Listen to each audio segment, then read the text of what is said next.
Hello साथियों, जय हिंद। स्वागत है आप सभी का एक बार फिर से मेरे YouTube चैनल में जिसका नाम है GS by DS। तो मैं दीपक आप सभी का हार्दिक स्वागत करता हूँ। तो दोस्तों, हम लोग जो है इसके पिछले वाले वीडियो में जो संधि का स्वर संधि कंप्लीट कर लिया है। स्वर संधि में हमने बताया था कि जब मेल होने वाले या मेल करने वाले दोनों वर्ड स्वर होंगे तो वहां स्वर संधि होती है, और व्यंजन संधि में जो पहला वर्ड होगा वो व्यंजन होगा। व्यंजन से तात्पर्य है जिससे कि वर्ड के नीचे हलंत लगा होता है, यानी इसमें स्वर नहीं मिला होता, यही मूल रूप से व्यंजन है। ठीक है। इसके बाद अगर कोई स्वर आए या अन्य कोई व्यंजन आए तो वहां पर व्यंजन संधि होती है। जैसे कि हमने इसे यहाँ पर भाषा में लिख दिया है कि जब व्यंजन के बाद स्वर या व्यंजन आए तो वहां व्यंजन संधि होती है। दूसरी बात, व्यंजन संधि को जानने से पहले थोड़ा सा वर्णमाला के बारे में समझ लेते हैं। देखिए, वर्णमाला में क्या होता है, जो व्यंजन है वो वर्गों में विभाजित होते हैं। जैसे प्रथम वर्ग, द्वितीय वर्ग, तृतीय, चतुर्थ और पांचवा।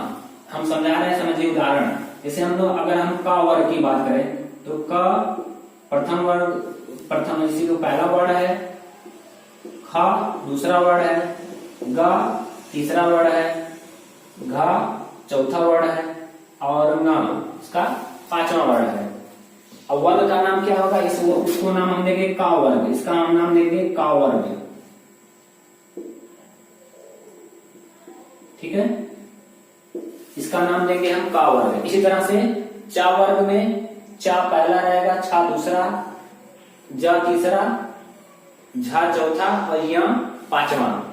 ये समझ में आ गया। एक और हम लोग समझते हैं, ये पा का चलता है इस तरह से, फिर या रा ला वा, ये अंत अष्ट कहलाते हैं। इसको कहते हैं अंत अष्ट व्यंजन। कौन से? या, रा, ला और वा। ठीक है, या रा ला वा, ये अंत अष्ट व्यंजन है। इसके बाद आते हैं ऊष्म व्यंजन। ऊष्म बना है, ये आधा सा रहेगा। ऊष्म बना है ऊष्मा से। ऊष्मा मतलब होता है गर्मी। ऐसे वर्ड जिनका उच्चारण करते समय हमारे मुख से घर्षण उत्पन्न होता है, गर्मी उत्पन्न होती है, तो उसे ऊष्म व्यंजन कहते। जैसे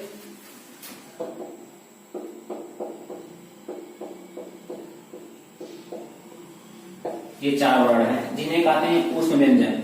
तो जो वर्णमाला के बारे में हम नेक्स्ट वीडियो में बताएंगे, आप सभी संधि खत्म हो जाएगी तो हम एक बार वर्णमाला के बारे में आपको पढ़ा देंगे। ठीक है, तो यहाँ पहले समझते हैं हम लोग संधि, व्यंजन संधि है। जैसे व्यंजन संधि के नियम हमने जो बता दिया, जैसे कि व्यंजन के बाद स्वर या व्यंजन आए तो वहां व्यंजन संधि होती है। जैसे उत प्लस हार, यहाँ पर देखिए पहला वर्ड क्या है, ता है, और इसके बाद एक अन्य व्यंजन आया है, ते बन गया उद्धार। इसमें सत, इसके बाद जन, ज आ गया। यहाँ पर वो क्या है, यहाँ पर है व्यंजन, यहाँ पर भी व्यंजन है, दोनों मिलकर के ये हो गया सज्जन। यहाँ पर वाक, ये जो है व्यंजन है लेकिन यहाँ पर स्वर है। चाहे व्यंजन आए चाहे स्वर आए बाद में, पहले व्यंजन होना चाहिए, तब यहाँ पर व्यंजन संधि होगी। वाक प्लस इसका हो गया वागीस। अभी का गा क्यों हो गया, इसको हम पढ़ेंगे। यहाँ पर व्यंजन संधि कुछ नियम है। जैसे पहले वर्ड का अपने ही वर्ग के तीसरे वर्ड में परिवर्तन। जैसे पहला वर्ड मान लीजिए क है तो दिख प्लस अंत, दिक प्लस अंत, यानी ये क है व्यंजन है, इसके बाद अगर स्वर आ गया तो बताया गया कि पहले वर्ड का अपने ही वर्ड के तीसरे वर्ड में परिवर्तन।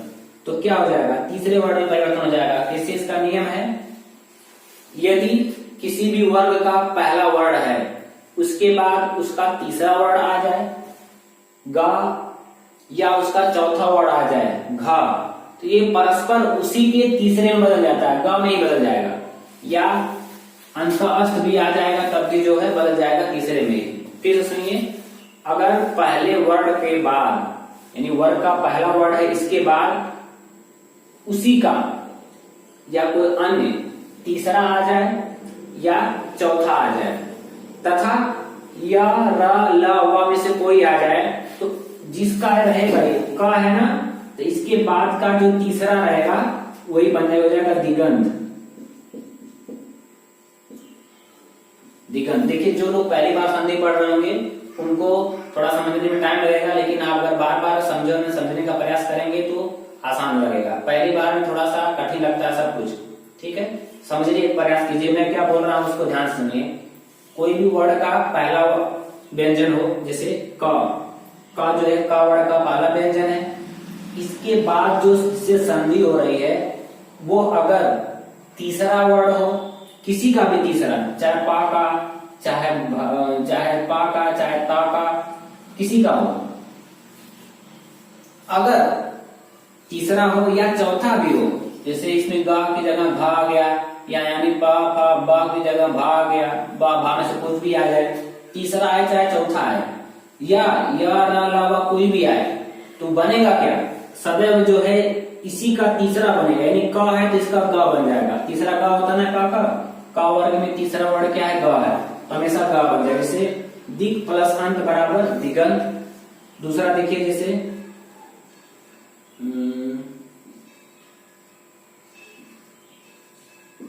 दिक प्लस गज, दिक प्लस गज बराबर दिग्गज।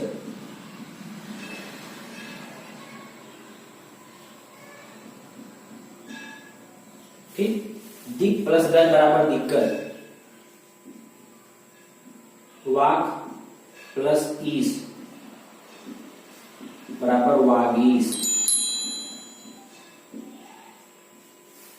इसमें का आ गया, इसके बाद स्वर है, वाग प्लस ईस बराबर वागीस। किसमें बदल गया, तीसरे में बदल जाता है, ठीक है।